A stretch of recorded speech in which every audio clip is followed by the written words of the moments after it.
Assalamualaikum warahmatullahi wabarakatuh. Para peserta sekalian, jadi pada session ini saya akan menyampaikan tentang materi masalah narkoba dengan judul pencegahan bahaya penyalahgunaan narkoba.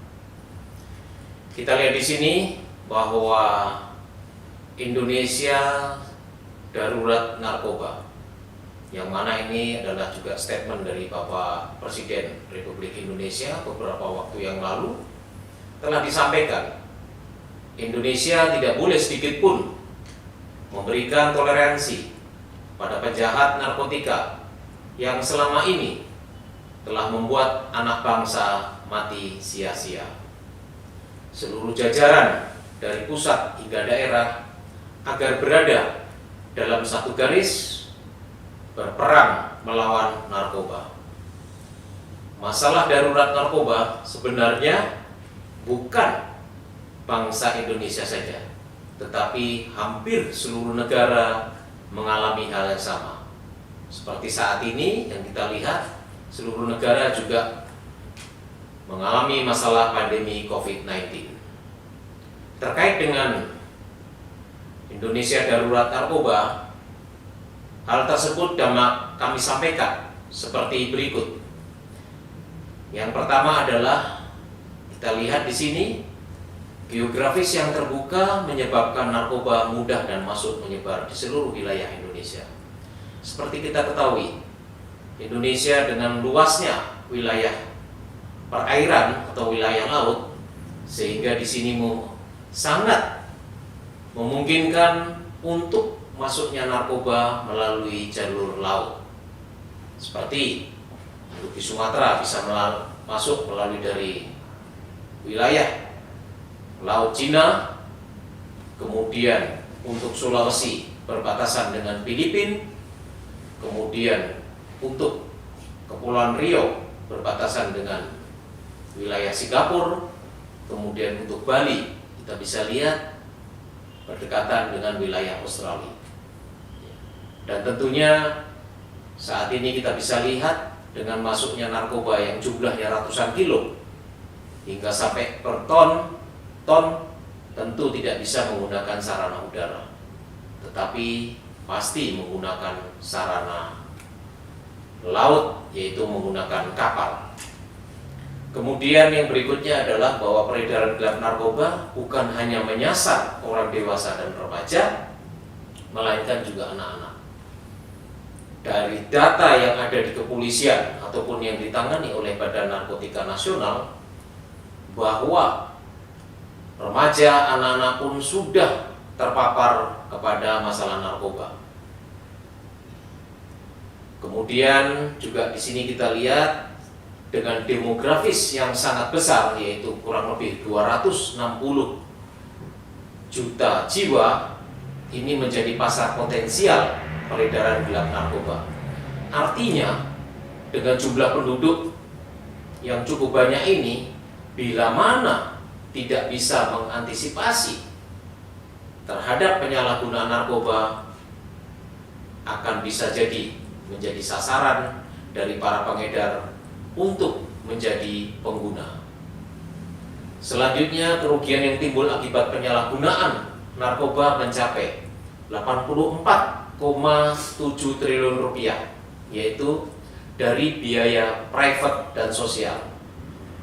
Ya, artinya seperti katakanlah orang yang sudah terpapar, kemudian untuk direhabilitasi, ya, walaupun BNN menyediakan sarana rehabilitasi dengan gratis, namun demikian, ya, tentunya negara mensupport, ya, untuk mengobati yang bersangkutan, ya, belum lagi tenaga medisnya.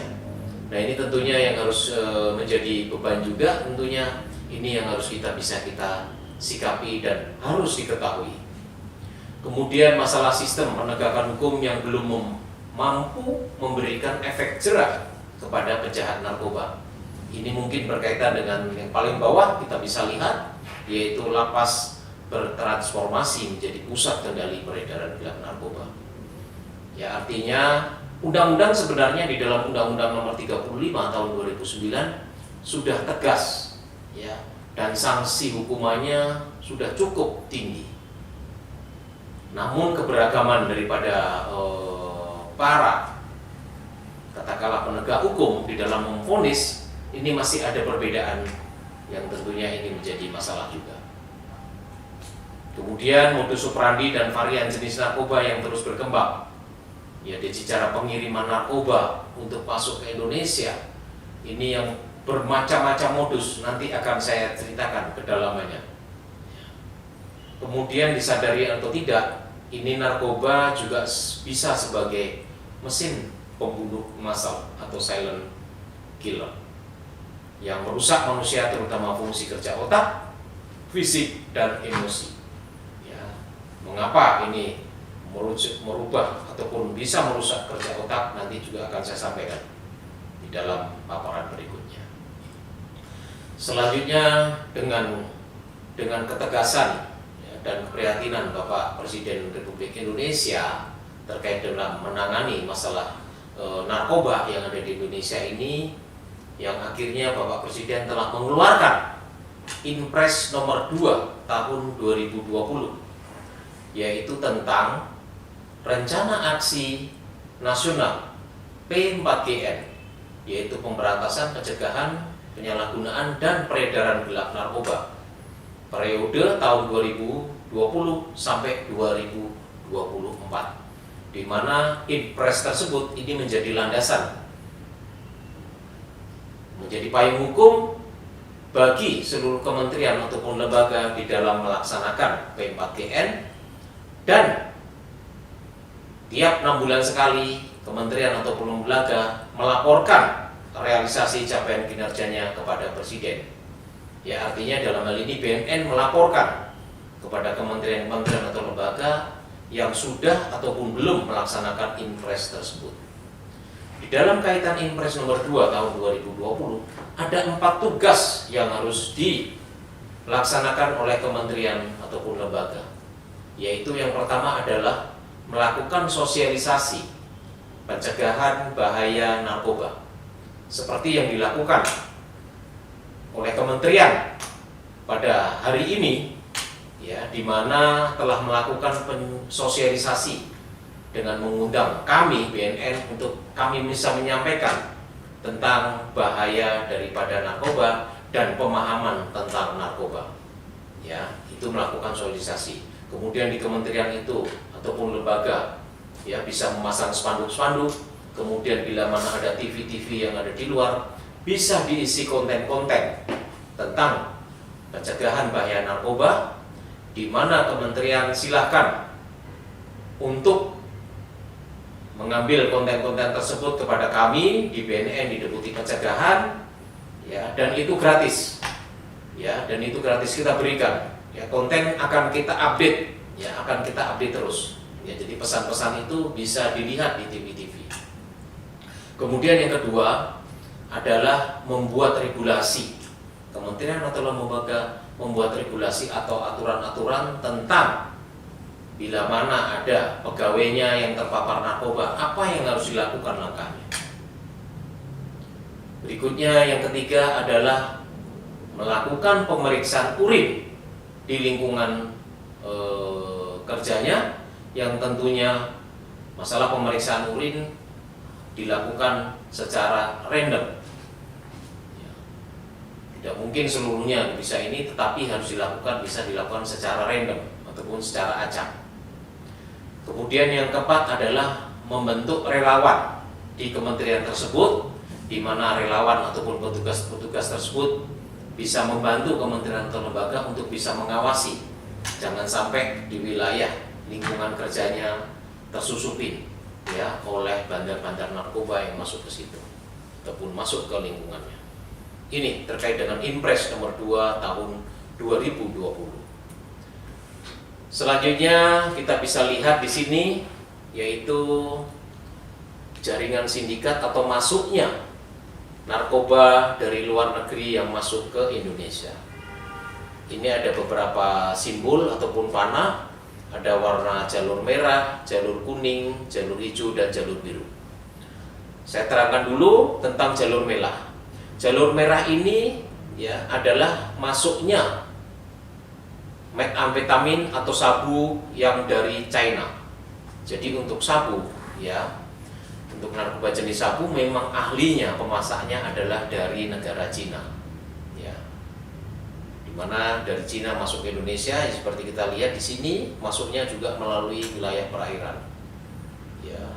Kemudian juga MDMA, yaitu yang kuning. Yang kuning ini adalah seperti ekstasi. Ini adalah jalur MDMA, yang mana ekstasi pemasaknya ataupun ahlinya dari Amsterdam.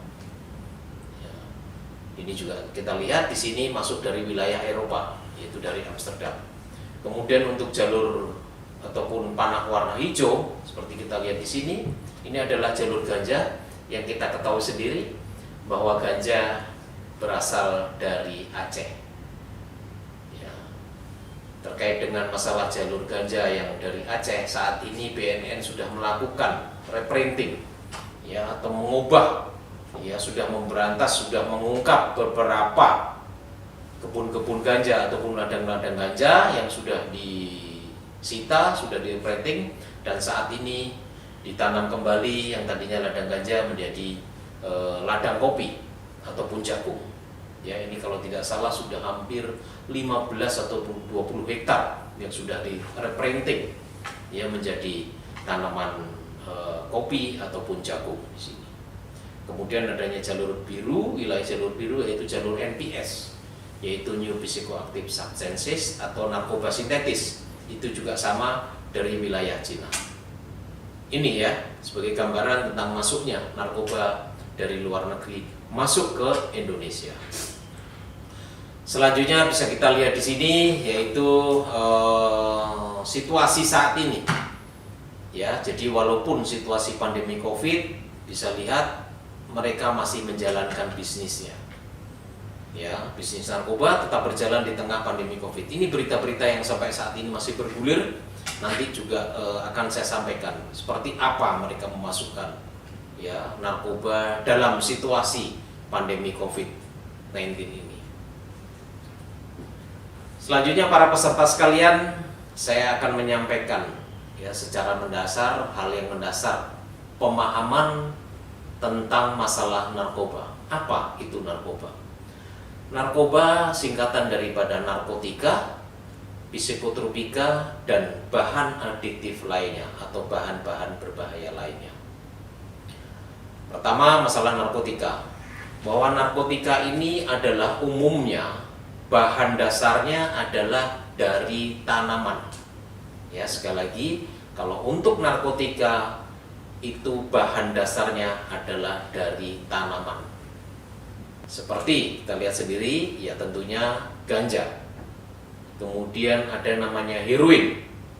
Ya, heroin ini walaupun pupuk, tetapi asalnya adalah juga dari tanaman. Itu biasanya ladangnya ada di Afghanistan. Ya, di mana yang tadinya tanaman kemudian diolah, diekstrak menjadi pupuk. Ya, pupuknya seperti susu, tapi warnanya tidak putih, agak kecoklatan. Kemudian juga ada namanya kokain. Kokain yang berasal dari Kolombia.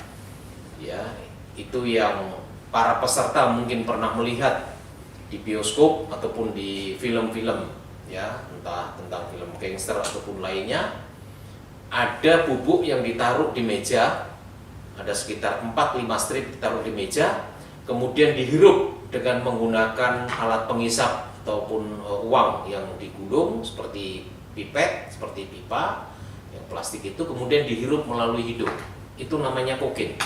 Itu juga sama, kokain ini asalnya berasal dari tanaman yang kemudian diekstrak, diolah menjadi bubuk. Kalau kokain itu warnanya seperti susu, putih susu. Kemudian baknya, yaitu bahan adiktif lainnya, ini adalah seperti ya yang dilakukan dihirup oleh anak-anak, yaitu menggunakan lem HKI-pon. Kemudian juga thinner. Ya, kemudian juga minuman keras ini juga sama, ini bahan adiktif lainnya di sini. Nah, Secara umum, narkoba ini adalah zat atau obat yang berasal dari tanaman atau bukan tanaman, baik sintetis maupun semi sintetis, yang dapat menyebabkan penurunan atau perubahan kesadaran, hilangnya rasa nyeri, dan dapat menimbulkan ketergantungan. Di sini, ya, yang perlu saya garis bawahi, ini bisa merubah kesadaran dan dapat menimbulkan ketergantungan. Ya. Selanjutnya, saya sampaikan juga ya tentang narkotika di dalam Undang-Undang Nomor 35 Tahun 2009, di mana narkotika dibagi menjadi 3 golongan. Golongan 1 adalah yang tidak digunakan dalam pengobatan. Ya, contohnya adalah heroin atau puto, kemudian ganja, kokain, opium, amfetamin, metamfetamin, sabu, MDMA, dan lainnya. Kemudian untuk golongan 2 adalah digunakan dalam pengobatan seperti morfin, petidin, metadon. Jadi golongan 2 dan 3 ini dalam pengobatan. Tentunya para peserta menanyakan, loh berarti narkotika digunakan dalam pengobatan? Benar.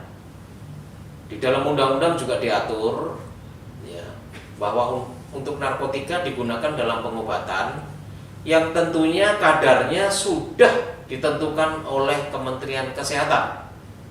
Ya, contohnya yang golongan 2 untuk morfin, ya, itu juga sama.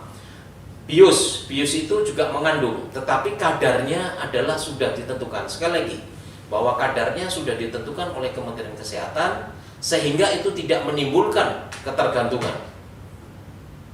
Kemudian obat-obatan yang digunakan seperti dalam kodein, etiljonin ini ya, seperti obat batuk. Obat batuk juga mengandung tetapi sedikit. Makanya kalau mengandung minum obat batuk pasti agak mengantuk ya, karena itu memang mengandung. Tetapi jangan khawatir bahwa itu sudah disahkan dan sudah diketahui oleh Kementerian Kesehatan. Ya, ini karena memang diatur narkotika yang untuk pengobatan itu diatur di dalam Undang-Undang Nomor 35 Tahun 2009. Selanjutnya, efek penyalahgunaan zat daripada narkoba. Ada 3 efeknya, yaitu halusinogen, depresan, dan stimulan. Untuk halusinogen ya adalah bila menggunakan LSD ya, kemudian menggunakan meskalin peyote, kemudian ganja, ekstasi, dan magic mushroom. Halusinogen ini artinya efeknya adalah bisa membuat halusinasi yang semu ya, ketika kandungannya masuk timbul halusinasi ya. Kemudian depresan ya, depresan yaitu apabila menggunakan alkohol, inhalasia, metadon, opiat atau morfin, heroin, sedatif, hipnotik, dan ganja juga. Kemudian yang stimulan yaitu apabila menggunakan amfetamin, metamfetamin, kokain, dan MDMA. Ketiga efek ini adalah baik halusinogen, depresan, dan stimulan. Ini sangat membahayakan bagi penggunanya. Ya, karena semua ya, saya sampaikan, ketika orang menggunakan narkotika jenis apapun, itu yang diserang pertama kali adalah sel saraf pusat otak. Ya. Jadi kita bayangkan kalau sel saraf pusat otak ini ibarat sebuah negara, itu pusat pemerintahannya. Jadi kalau pusat pemerintahannya sudah dilumpuhkan, efeknya pasti seluruh badan ya, ini akan terganggu. Ya, contoh ya yang saya pernah sampaikan beberapa kali tiap ini, mungkin masih teringat para peserta dengan adanya kejadian seorang perempuan yang membawa mobil yang menabrak pejalan kaki di pagi hari, di mana TKP-nya atau tempat kejadian perkaranya adalah di Tugu Tani. Yang bersangkutan ini menggunakan narkoba dari beberapa jenis.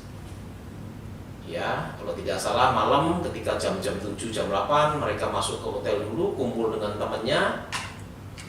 Mereka menggunakan sabu. Ya, sesudah menggunakan sabu hampir kurang lebih 2 jam, kemudian jam 10 atau setengah 11 mereka bergeser ke tempat hiburan, ke salah satu diskotik. Yang bersangkutan menggunakan ekstasi. Sesudah menggunakan ekstasi sampai dini hari, baru mereka kembali lagi ke hotel, kemudian mereka menggunakan ganja, ya, juga menggunakan ganja, kemudian juga menggunakan minum pil Happy Five, ya. Dari 3 atau 4 macam ini digunakan, kemudian sekitar jam-jam 7 atau jam 8 yang bersangkutan pulang mengemudikan mobil. Nah, itulah karena pengaruh narkotikanya masih ada di dalam tubuhnya, sehingga mereka hilang kesadarannya, yaitu tadi timbul halusinogen, yang dimana halusinasinya dia pada saat mengemudi di daerah Tugu Tani, itu pandangan di matanya yang dia lihat itu jalan sepi, tidak ada orang. Padahal di situ banyak pejalan-pejalan kaki ataupun orang olahraga di sekitar situ, sehingga nabrak beberapa orang, ya, yang sampai meninggal dunia. Baru mobil itu berhenti ketika menabrak ada satu tiang beton, ya, yang cukup kuat, sehingga itu mobil berhenti. Ya, pada saat yang bersangkutan menabrak itu merasa mengakui tidak melihat orang, jalanan sepi. Dan menurut pengakuan yang bersangkutan juga bahwa dia jalan pelan, padahal mobilnya, gigi mobilnya pada saat berhenti saja itu giginya masuk di dalam perselen gigi 5. Ya, jadi kita bisa bayangkan dengan kecepatan yang cukup tinggi dia menabrak beberapa orang sampai ada yang meninggal, beberapa orang kesadarannya tidak terkendalikan. Karena timbulin tadi ada halusinogen, deposan dan stimulan. Jadi kuat dia untuk meleknya, tetapi timbul halusinasi. Nah, ini yang sangat membahayakan.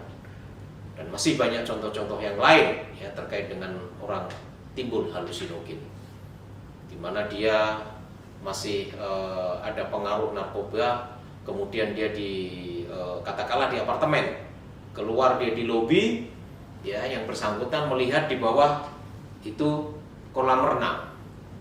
Ya, pandangan yang bersangkutan itu kolam renang, padahal itu adalah lapangan parkir. Ya, karena itu tadi dirubah, ya, fungsi kerja otaknya berubah, pandangannya juga berubah, ya, sehingga yang bersangkutan ingin berenang. Ya, akhirnya loncat dari apartemen mungkin di ketinggian 20, lantai 20, ya, akhirnya wassalam. Ya, karena di bawah lapangan parkir.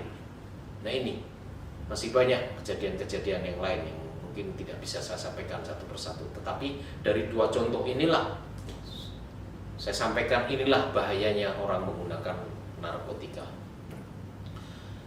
Selanjutnya, para peserta sekalian bisa lihat di gambar ini adalah bentuk narkoba yang tentunya tadi saya katakan narkotika berasal dari tanaman seperti ini. Ini adalah kokain yang warna putih, ya, putih susu ini. Nah, kokain ini asalnya adalah dari daun koka, ya, ataupun dari koka seperti ini. Ya, itu yang ada bijinya, kemudian ada bunganya dan daunnya. Nah, daunnya inilah yang diekstrak, diolah, kemudian menjadi bubuk ataupun kristal seperti ini, bubuk putih-putih. Ya, ini narkoba paling mahal, itu 1 gramnya hampir 5 juta, ya, 1 gram itu hanya segitu, itu 5 juta, ya, itu kokain. Yang ini sistemnya yaitu tadi menggunakan pipet ditempelkan ke hidung, inhaler, ya, menggunakan sistem inhaler. Ini kemudian kita lihat di sini, ya, ada namanya ganja. Ya, seperti kita lihat di sini, daun ganja ini seperti daun singkong. Ya, tapi kalau daun singkong ujungnya tidak bergerigi, tetapi kalau daun ganja ujungnya bergerigi. Kita lihat di sini. Nah, ini juga sama, kalau daun ganja asalnya, kalau ganja itu biasanya dibikin kretek, yaitu dirokok, ya, dibikin kretek seperti ini. Sebelah kiri ini adalah bijinya dengan daunnya, kemudian yang sebelah kanan ini adalah yang sudah dikeringkan sehingga menjadi kretek. Terkait dengan ganja ini perlu saya sampaikan kepada para peserta bahwa ganja ini mengandung namanya tetrahidrocannabinol, ya, THC. Tetrahidrocannabinol itu adalah satu zat yang cepat memabukkan. Ya. Untuk THC-nya, ganja yang ada di Aceh itu nilainya 7-8, cukup tinggi. Tetapi kalau ganja yang dari Burma, kemudian dari Thailand, ataupun Myanmar, itu THC-nya hanya 4-5. Nah, tentunya di sini kalangan jankis ataupun pengguna-pengguna kanabis yang ada di luar negeri mencari ganja pasti ganja dari Indonesia. Ya, sangat miris memang. Indonesia dikenal dengan daun ganjanya. Nah, ini.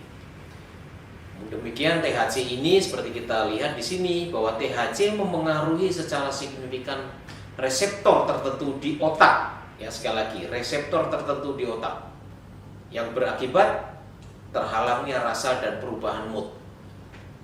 Ya, kemudian terhalangnya pergerakan dan koordinasi tubuh. Kesulitan untuk fokus berpikir dan memecahkan masalah, dan menghalangi ingatan dan kemampuan belajar. Tadi sudah saya sampaikan, menggunakan narkoba apapun jenisnya, yang diserang adalah sel saraf pusat otak di sini. Jadi kalau sel saraf pusat otak sudah terpengaruh oleh narkoba, pasti seluruh badan akan berubah. Ya, seperti tadi contoh yang pernah saya sampaikan sebelumnya. Ini adalah daun ganja. Kemudian ini yang namanya sabu.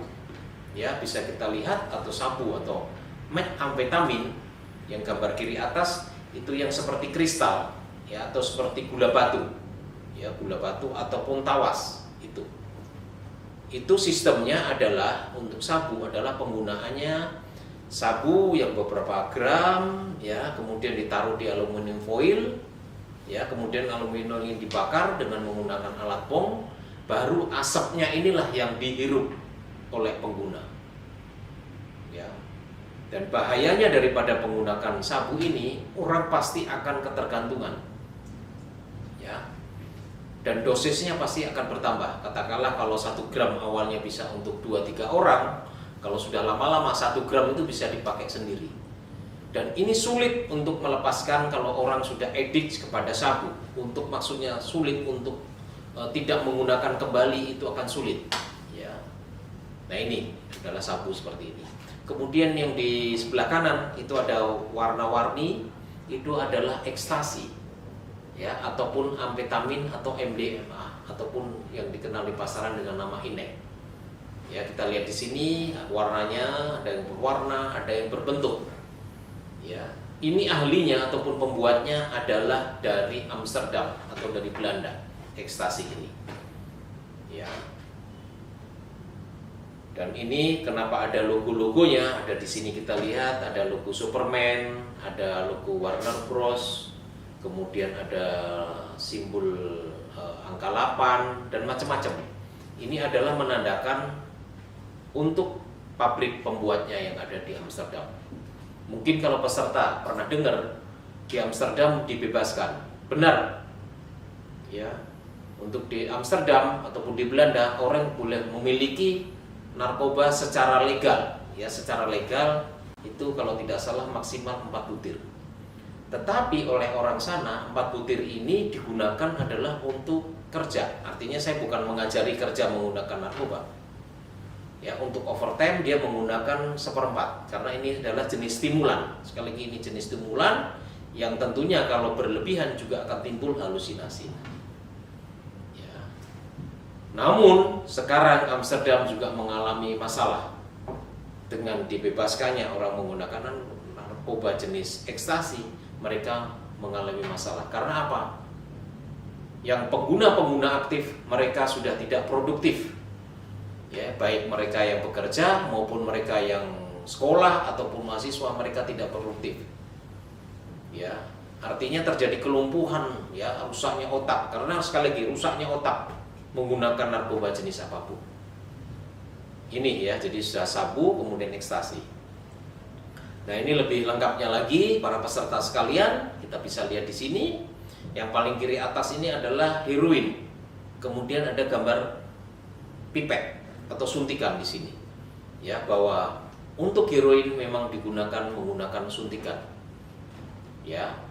Nah, bahayanya orang pengguna-pengguna heroin yang menggunakan suntikan ini banyak yang terpapar kena AIDS, ya, atau HIV/AIDS, di mana ketika mereka akan menggunakan heroin, mereka tidak memikirkan lagi ya. Jadi ketika mau artinya begini, ketika mereka sakau butuh untuk segera pasokan heroin ini masuk, ketika melihat ya mungkin di dekatnya ada suntikan yang nganggur mungkin dari temennya sebelumnya yang ditaruh begitu saja di meja, ditaruh begitu saja, dia akan segera menggunakan suntikan tersebut.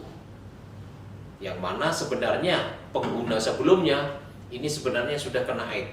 Jadi ketika sudah menggunakan jarum suntik dari temannya ini, itu langsung terpapar ataupun kena HIV juga. Ya. Dan satu jarum suntik itu bisa digunakan oleh beberapa orang. Karena itu tadi, ketika mereka sakau tidak mungkin akan berpikir akan membeli dulu ya jarum suntik yang mungkin apotek mungkin agak jauh, apalagi kalau sudah menggunakan malam hari. Jadi akhirnya peralatan yang ada ataupun jarum suntik yang ada di tempat itu dia akan pakai. Ya, ini banyak kasus pengguna heroin banyak yang juga terkena HIV/AIDS. Ya. Kemudian yang sebelahnya kita bisa lihat ini ada bubuk, kemudian ada uang dolar yang dilinting, kemudian ini dihirup. Ini yang namanya kokain. Jadi memang kokain umumnya adalah dengan sistem inhaler. Kemudian sebelahnya ada K, ini adalah ketamin. Ketamin juga sama dengan sebelahnya ini adalah sabu. Ya, sabu ini yang digunakan tadi sistemnya adalah dengan dihirup asapnya. Kemudian yang tengah bawah paling kiri itu adalah daun ganja, kretek ganja, yang ini sistemnya di rokok. Kemudian yang bulat-bulat ini adalah ekstasi. Nah, kemudian yang sebelahnya itu adalah tadi bahan aditif lainnya ataupun bahan berbahaya lainnya adalah obat-obatan. Di sini ya ada Sanak, ada Tramadol, ada dextromertopan, ada Somadril dan lain-lain. Yang mana sebenarnya penggunaan obat ini harus menggunakan resep dokter. Ya, kalau bukan menggunakan resep dokter, tentunya ini ilegal dan ini tetap membahayakan dan dapat sekali lagi merusak fungsi otak ataupun tubuh yang lainnya di sini. Nah, kemudian di sini saya sampaikan kita bisa lihat di sini ada kretek ganja sintetis, yaitu namanya tembakau gorila di sini. Ya, tembakau gorila mungkin para peserta ingat adanya salah satu pilot atau co-pilot lah ya. Waktu itu ketika masuk di bandara, mereka menggunakan seragam yang ada, melewati pintu X-ray, yang bersangkutan sudah oleng jalannya.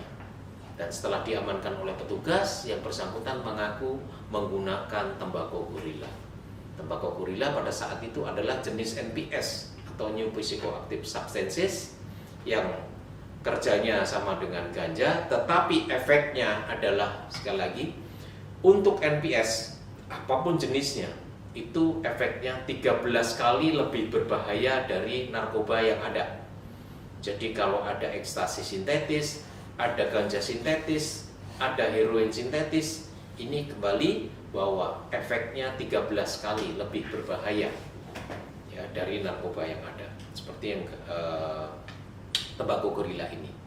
Dia mengaku menggunakan mulai sore hari sampai pagi hari, itu ternyata efeknya masih berpengaruh kepada yang bersangkutan. Padahal kalau menggunakan ganja yang ada itu paling pengaruhnya 2-4 jam itu sudah hilang. Ya sudah hilang ini. Tapi kalau tembakau gorila tadi hampir 15 jam pun tidak hilang. Nah, ini kan sangat membahayakan. Yang untung cepat ketahuan pada saat itu. Tapi kalau tidak ketahuan pada saat itu, saya itu juga tidak bisa membayangkan. Yang bersangkutan mungkin menerbangkan pesawat yang akhirnya yang harusnya naik diturunkan kembali, ya, turun kembali dalam keadaan yang tidak normal, bisa meledak. Nah, inilah ya bahayanya menggunakan narkoba apapun jenisnya. Sekali lagi para peserta, narkoba apapun jenisnya ini sangat membahayakan bagi dirinya sendiri dan juga berpengaruh membahayakan bagi orang lain. Kemudian yang sebelah kanan itu ada seperti kertas yang ditempelkan di lidah. Itu adalah namanya L-sit, ya, L-sit atau lysergic acid. Ini juga sama, pengaruhnya juga sama. Ya. Nah, ini beberapa modus yang ketahuan, yaitu ada ganja yang ditaruh di brownies, kue, kemudian ada snack, ya keripik jamur, ini juga sama, kemudian juga cookies, ya kue tetapi mengandung alkohol di sini, ya dalam kemasan minuman saset. Jadi ini dikemas, ya alhamdulillah beberapa kasus ini terungkap, ya karena mereka menggunakan jasa online di sini. Selanjutnya di sini sampaikan para peserta semua bahwa Kepala BNN menyatakan ada 77 jenis narkotika beredar di masyarakat. Artinya ada 77 NPS yang masuk ke Indonesia. Seperti kita lihat di sini. Ini kita lihat ya bahwa NPS atau New Psychoactive Substances atau narkoba sintetis ini yang beredar, ya yang ada di dunia ada sekitar 892 jenis di dunia. Ini pada data tahun lalu. Jadi kalau untuk tahun ini bisa-bisa menjadi 900 karena mereka. Kemudian yang beredar di Indonesia ada 77 jenis dan 73 sudah terdaftar. Para peserta sekalian, saya sampaikan terkait dengan NPS ini. NPS ini atau narkoba sintetis ini dibuat oleh jaringan adalah kandungannya yang tidak ada di dalam undang-undang narkotika.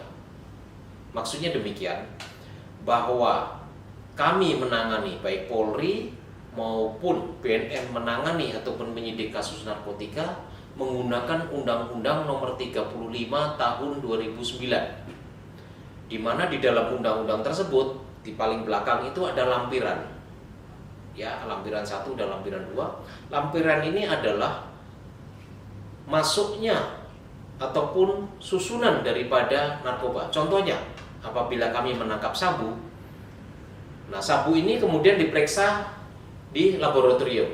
Jadi setiap pengungkapan kasus narkoba, ya untuk penyidikan, barang buktinya harus diperiksa di dalam lab.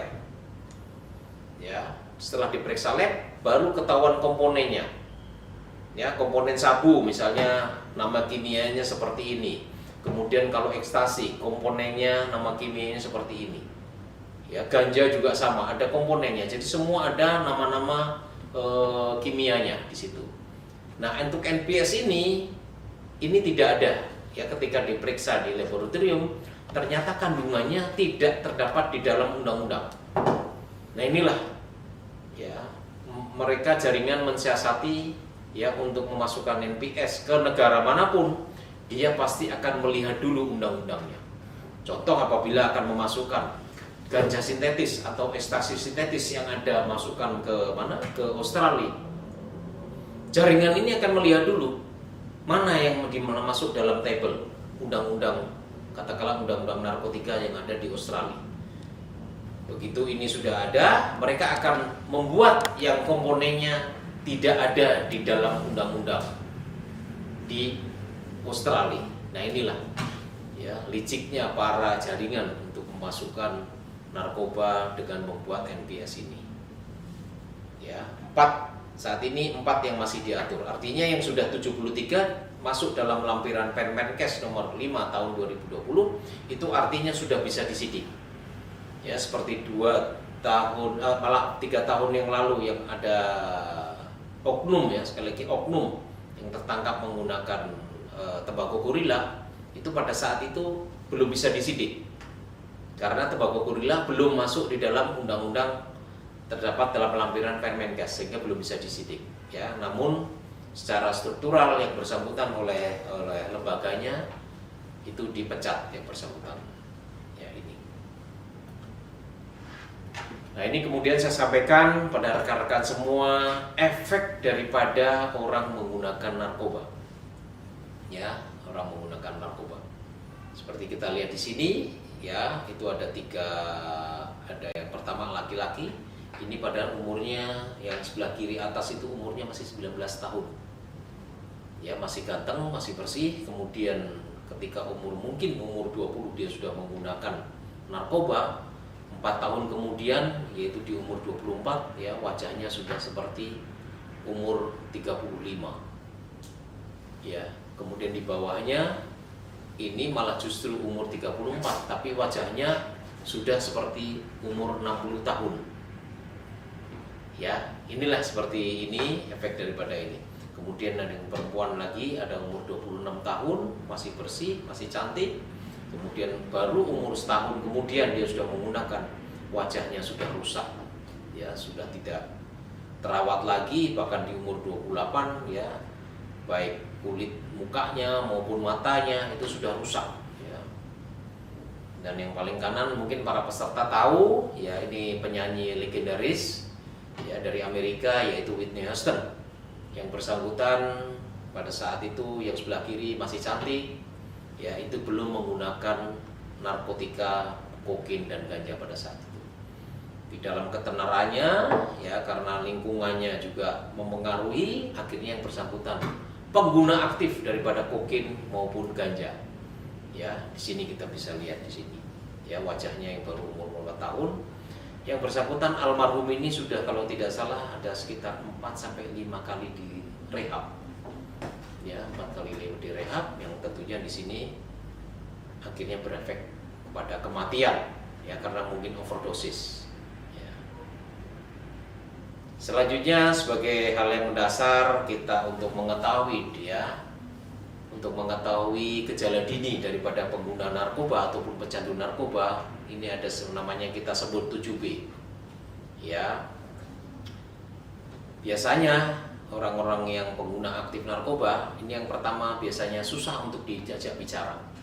Ya, bukan artinya bisu, tidak. Tetapi ketika diajak bicara yang normal itu enggak nyambung. Ya, tidak nyambung. Ya, kita ngomong masalah pelajaran, dia jawabnya masalah dagangan. Ya kan enggak nyambung di sini. Ya ini. Kemudian suka menyendiri atau menjauhkan diri. Yaitu tadi, karena disusah untuk berpikir ya. Untuk berpikir ya, bukan lemot lagi, bukan lola lagi, bukan ya. Mungkin di bawahnya lola lagi ataupun lemot di sini. Ya, suka menyendiri, makanya dia menjauhkan diri. Kemudian sulit untuk terlibat dalam aktivitas. Ya bagaimana dia mau beraktivitas? Untuk mandi saja mungkin sudah nggak mau dia, karena di dalam pikirannya hanya narkoba, narkoba, dan narkoba ini. Kemudian sering tidak menepati waktu, ya, tidak on time, ya karena tadi itu.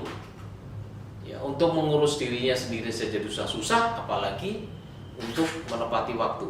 Kemudian sering mudah tersinggung, ya, sering mudah tersinggung. Artinya sering mudah tersinggung di sini, ya.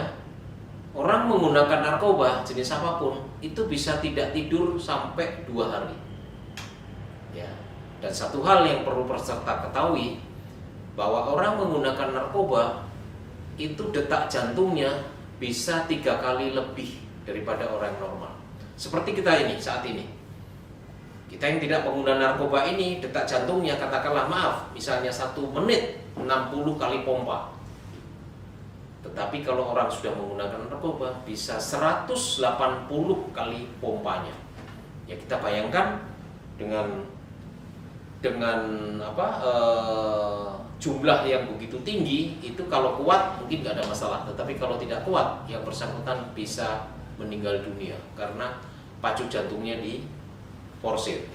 Kemudian sering mudah tersinggung, tadi kurang tidur. Kemudian suka bicara berlebihan, ya karena yang tadi stimulan itu. Bicara berlebihan, tapi bicaranya nggak nyambung, ya tidak nyambung. Kemudian suka minder, malu-malu, yang tadi yang mungkin suka menyendiri ini, dan selalu tampak tidak tenang ataupun gelisah. Ya. Kemudian yaitu selalu curiga tanpa alasan di sini. Ya, ini. Jadi ada bingung, ada bohong, bengong, ada bolos, bolot, bego, dan barang-barang hilang. Barang-barang hilang ini adalah untuk apa? Dia mungkin menjual barang-barangnya hanya untuk membeli narkoba. Ya, saya masih teringat ya sekitar 10 sampai 15 tahun yang lalu. Ya, ada seorang anak pecandu, ya pecandu waktu itu pecandu heroin kalau tidak salah, pecandu heroin yang anaknya ini sudah addicts. Ya, itu kalau namanya barang orang tuanya, namanya tas ibunya yang bermerek, sepatu bapaknya yang bermerek, pasti akan hilang, akan dijual murah. Ya, dijual murah hanya untuk dia membeli narkoba. Ya, ini Kemudian ini kita bisa lihat para peserta sekalian, ya, ini dampak penyalahgunaan narkoba. Ya, kalau menggunakan ganja pada otak ini tidak peduli lingkungan, struktur saraf pusat otak, pemimpi, apatis dan depresi. Dan pada ginjal efeknya adalah nanti bisa cuci darah akibat kerusakan ginjal. Jadi kalau minum sekarang tidak mungkin 6 bulan atau setahun kemudian, bisa nanti 4 tahun kemudian atau 3 tahun kemudian akhirnya ginjalnya rusak, ya, yang akhirnya cuci darah di sini.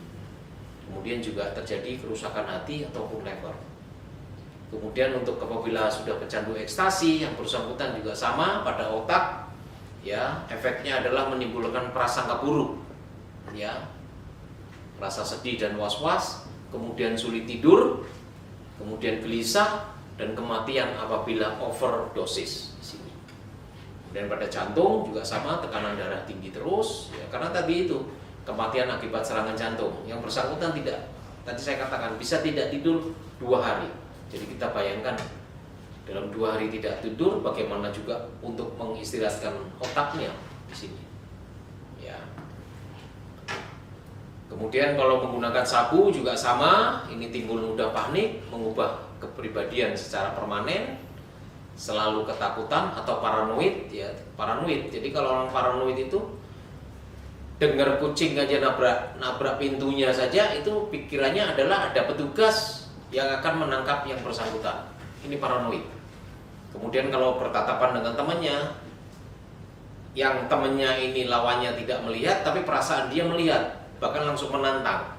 Mengapa kamu lihat-lihat? Nah ini tadi, ya, karena otak sudah berubah, akhirnya timbul berbagai perubahan pada dirinya di sini. Kemudian pada lambung, kemudian gangguan lever. Nah di sini. Ya, jadi intinya kita bisa lihat sendiri, mau menggunakan kokain, menggunakan opium, menggunakan sabu, ganja, ekstasi, atau bahan aktif lainnya, ya, ini akan merusak, ya, akan merusak terutama sel saraf pusat otak dan juga bagian daripada tubuh manusia ataupun organ manusia. Selanjutnya di sini saya sampaikan, ya, kerusakan pada jaringan otak. Di sini kita bisa lihat bahwa ini, ya, bahwa ini ceritanya adalah ada seorang dokter di Jerman yang telah melakukan otopsi terhadap mayat pengguna ganja, mayat pengguna metamfetamin, dan mayat menggunakan heroin, dan mayat yang tidak menggunakan narkoba apapun.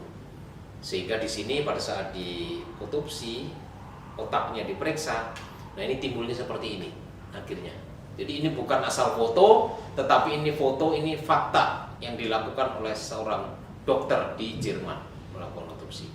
Kita lihat yang paling kiri atas, ya, ini adalah orang yang otak manusia yang tidak menggunakan narkoba. Ya, di sini kita lihat warnanya bagus, kemudian bersih dan tidak ada lubang sama sekali. Ya, artinya lubang ini saya katakanlah kerusakan selnya, ya, kerusakan selnya di sini. Kemudian kalau sebelahnya adalah menggunakan marijuana, ini sudah ada timbul beberapa lubang. Ya, artinya sudah banyak, ya, sudah timbul beberapa kerusakan. Kemudian metamfetamin itu lubangnya lebih banyak, artinya kerusakan di otaknya lebih banyak. Dan menggunakan heroin ini lebih banyak di sini, ya, rusak di sini. Ya, di sini. Jadi otak yang sehat dan otak yang menggunakan narkoba adalah beda, ya. Kerusakan pada sel saraf pusat otak. Selanjutnya para peserta sekalian, mengapa orang mau menggunakan narkoba? Ada beberapa penyebab. Ya, penyebabnya adalah gaya hidup. Ya, gaya hidupnya pastinya tidak sehat. Ya, mungkin pengaruh lingkungan, ya, pengen gaul tapi salah gaul. Ya, akhirnya gaya hidupnya seperti itu, menggunakan narkoba. Kemudian kemampuan finansial dan ekonomi yang memadai, ya. Ya, karena ada modal, pastinya dia akan mampu untuk membeli narkoba. Kemudian tekanan pekerjaan yang menuntut untuk overtime. Ya, ini juga pandangan yang salah bahwa kalau menggunakan overtime tidak perlu menggunakan narkoba. Kalau overtime lebih baik menggunakan vitamin. Ya, ada vitamin-vitamin untuk yang tentunya bisa membantu kalau kita mau lembur ataupun yang lain. Kemudian pandangan yang keliru tentang narkoba. Jadi seperti yang kita ketahui, kalau sekarang ini kita sudah tahu ya tentang narkoba, ya tentunya jangan sekali-kali coba. Ya, jangan sekali-kali mencoba, apalagi menggunakan. Mencoba saja itu sudah membahayakan. Selanjutnya para peserta sekalian, saya akan berikan gambaran tentang masuknya narkoba yang ke Indonesia. Ini adalah modus-modus operandi ataupun cara pengiriman narkoba dari luar negeri. Contoh, ini adalah sabu yang dimasukkan ataupun diselundupkan di dalam pipa. Ini yang kita lihat di sini ada pipa besi, pipa baja ini beratnya pipanya adalah satu batangnya beratnya 100 kilo. Ya, 100 kilo. Di dalamnya yang di tengah ini ada seperti lontong ataupun apa yang dikemas dalam aluminium foil. Ini adalah sabu atau metafetamin ya, seperti yang sebelah kanan itu. Setelah kita buka aluminium foilnya, ini ada warnanya putih yang adanya kristal seperti tadi. Ya, kristal. Satu tiang ini diisi sabu sebanyak 20 kilo.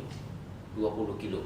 Dan pada saat itu kami menangkap sekitar hampir 10 besi, ya 10 biji besi, berarti kalau 20 hampir 200 kami ungkap pada saat itu. Ya, ini dari Cina juga, ya dari Cina sabu. Kemudian ini ada modus operandi sabu yang dimasukkan di dalam handle pintu, ya. Jadi kalau kita lihat ada handle pintu yang panjang-panjang, yang besar-besar ini, di dalamnya dimanfaatkan oleh jaringan untuk diisi sabu di sini. Ini terungkap waktu itu di dalam masukan handle, beberapa handle sebanyak 2,7 kilo di sini. Ya. Selanjutnya, mohon maaf, ini sebagai gambaran juga modus ya sabu yang dimasukkan di dalam kerudung. Ini tertangkap seorang perempuan yang menggunakan kerudung, tetapi ternyata setelah diperiksa, digeledah kerudungnya ya bukan rambut tapi sabu di sini. Ini 1 kilo, satu plastik itu 1 kilo di sini. Nah, ini para peserta sekalian, ini adalah bukan beras dan juga bukan gula, tetapi ini adalah sabu yang diungkap oleh BNN pada saat itu. Saya yang menangkap di dalam pengungkapan jaringan ini. Ini adalah sabu seberat 1,2 ton yang sebelah kanan ini. Ya, 1,2 ton ini pada saat itu digelar di BNN untuk dilakukan rilis. Ya, atau press release oleh kepala BNN. Ya, di sini ini adalah 1,2 ton yang dibawa menggunakan kapal ikan, berangkat dari Cina, masuk melalui perairan, akhirnya masuk yang tertangkap di Kepulauan Riau pada saat itu. Ini sekitar kalau tidak salah 3 tahun yang lalu, ya 3 tahun lalu. Kemudian sebelah kiri ini juga sama sabu, tetapi seberat 380 kilo. Ya, ini dimasukkan di dalam kotak besi juga yang dikemas, akhirnya terungkap 380 kilo sabu. Dan sebagai informasi, untuk sabu itu 1 kilonya itu harganya sekitar untuk beli modalnya hanya 300 sampai 400 juta.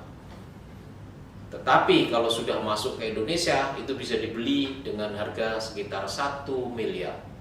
Ya, jadi keuntungan yang sungguh fantastis, tetapi risikonya sangat membahayakan.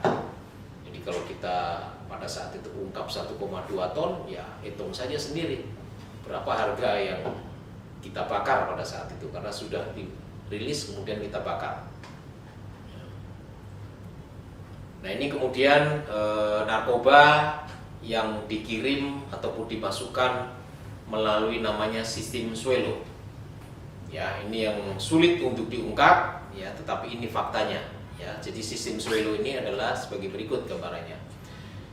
Jadi ketika akan dibawa, mungkin ini berangkat dari Afghanistan ataupun dari China, ya, mungkin pada saat itu ini kejadian sekitar 6 tahun yang lalu, pada saat kami masih di kepolisian, ya, di Narkoba Mabes, kami ungkap waktu itu di Bali.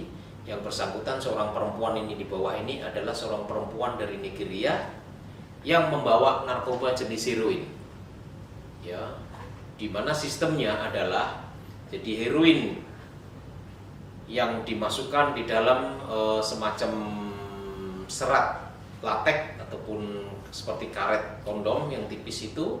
Kemudian yang bersangkutan ditelan. Jadi sistemnya ditelan ya, itu karena ususnya panjang, ini hampir waktu itu dapat 76 butir ya. Jadi sistemnya adalah sebagai berikut: ketika mereka berangkat dari negaranya, di pesawat tidak boleh, apabila narkobanya ini sudah masuk ditelan, kemudian yang bersangkutan tidak boleh makan di pesawat, hanya boleh minum pun harus minum yang normal, tidak boleh panas, tidak boleh dingin. Ini untuk apa? Untuk mencegah narkobanya ini yang ada di sistem swallow, yang ada di ususnya itu tidak pecah ataupun tidak sobek ya. Dan baru kalau nanti sudah sampai di Jakarta, yang bersangkutan tentunya maaf, karena masuknya melalui mulut, ya keluarnya melalui buang air besar ya ini ya. Jadi sistemnya seperti ini, namanya swallow. Nah ini seperti kita lihat di sini ya, yang paling kiri ya, yang paling kiri dipegang tangan tengah dengan tangan pada saat itu ada di ususnya ada 2 butir ya, ini ya narkoba yang ada warna-warna kuning itu masuk ya, dimasukkan di sini. Nah ini kejadiannya adalah sebagai berikut, bahwa perempuan ini ketika sudah sampai di hotel, yang bersangkutan mungkin maaf kalau lihat badannya memang agak gemuk di sini, yang bersangkutan kelaparan. Nah karena lapar, mungkin makan di luar, makan kekenyangan, akhirnya makanan tersebut merusak ataupun memecah daripada heroin yang sekian gram, yang akhirnya overdosis ya, overdosis ya. Ini akhirnya yang bersangkutan diotopsi, pada saat itu diotopsi. Nah seperti inilah ya, yang akhirnya di dalam tubuhnya kita keluarkan ada sekitar 76 butir yang warna kuning itu di dalam tubuhnya ya, di dalam usus ya. Nah ini adalah namanya sistem swallow ya. Kemudian saya sampaikan juga bagaimana, apakah di pandemi COVID-19 ini narkoba tidak masuk? Makin menggila menurut saya ya, makin menggila narkoba masuk ke dalam situasi pandemi COVID. Seperti yang saya paparkan di sini, ini adalah narkotika jenis sabu atau metamfetamin yang diungkap oleh Polri, yang diungkap pada saat itu tanggal 22 Mei dan pada tanggal 3 Juni ya, sebanyak 797 kilo ya, sudah hampir 1 ton juga di sini ya. Ini kita lihat bisa kemasannya ya, ada yang dimasukkan dalam tupperware, kemudian yang ada dibungkus dengan menggunakan lakban warna kuning, dan juga ada yang masih utuh warna putih, hanya masukkan plastik. Kemudian ada yang dikemas dalam bulat ya, ini juga sama, ini adalah sabu di sini ya, ini. Kemudian kita lihat di sini juga sama, di suatu situasi pandemi COVID, ada jaringan yang memasukkan narkoba jenis sabu, dimasukkan dalam karung ya, karung beras. Jadi karung beras itu dimasukkan, jadi satu karung beras kalau tidak salah ini diisi 4 sampai 5 kotak ya. Hijau di atas itu, warna hijau di atas itu adalah dalam 1 kilo itu ukurannya seperti 1 kotak tisu ya, atau 1 bata ya, seperti bata itu adalah 1 kilo ya. Waktu itu BNN mengungkap kalau tidak salah ini sebanyak 200 kilo sabu yang dimasukkan dalam karung beras. Seminggu kemudian mengungkap lagi sabu yang dimasukkan dalam karung berisi jagung ya, bukan jagung yang utuh tetapi jagung yang sudah dalam bentuk butiran-butiran jagung, yaitu juga sama, hampir 150 kilo ya sabu yang dimasukkan di dalam karung jagung. Nah ini selanjutnya para peserta sekalian, kali ini saya sampaikan modus operandi yang dengan sistem body wrapping, yaitu narkoba yang dilekatkan di badan ya, seperti ini ya. Contohnya ini beberapa kejadian kalau salah beberapa waktu yang lalu ya, yang ditangkap oleh di bandara, oknum, salah satu oknum nih.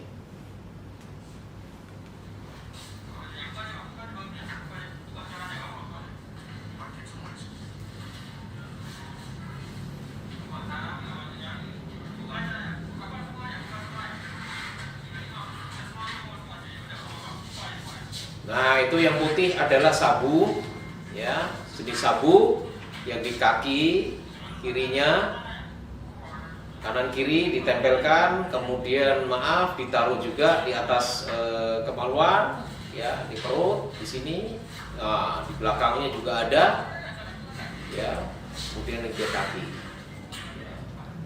Ini kalau tidak salah yang bersangkutan membawa hampir kurang lebih 2 kilo, ya, 2 kilo. Jadi satu plastik itu setengah kilo, ya, itu hampir 2 kilo. Ya. Inilah ya yang namanya body wrapping. Jadi juga bisa membawa sabu, kemudian juga bisa membawa ekstasi. Ya, bahkan beberapa waktu lalu pada saat saya masih di Narkotik Polda Metro itu mengungkap narkotika yang body wrapping, jadi ekstasi yang dibawa oleh seorang perempuan hamil.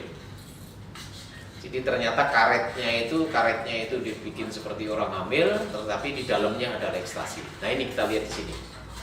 Ya, ini adalah body wrapping. Ya, jadi narkoba yang direkatkan, ya, direkatkan di tubuhnya, baik di kaki maupun di perut. Ya, ini, ya, ini adalah body wrapping. Selanjutnya para peserta sekalian menyikapi tadi dari awal bahwa Indonesia darurat narkoba ini, apa yang harus kita perbuat? Ya, tentunya apa yang harus kita perbuat ini? Bahwa masyarakat diharapkan peran serta warga seluruh Indonesia di dalam menangani masalah darurat narkoba ini. Ada 2 hal tugas yang harus kita lakukan, yaitu adalah memutus mata rantai jaringan narkoba atau supply reduction-nya, yaitu tentunya yang dilakukan saat ini oleh BNN maupun oleh Polri. Jadi pengiriman narkoba ini kita putus rantainya. Ya, banyak pengungkapan yang sudah kita ungkap. Kemudian adalah bagaimana kita bisa menekan, ya, paling tidak mengurangi jumlah pengguna ataupun jumlah korban pengguna, yaitu namanya demand reduction, yaitu upaya pencegahan.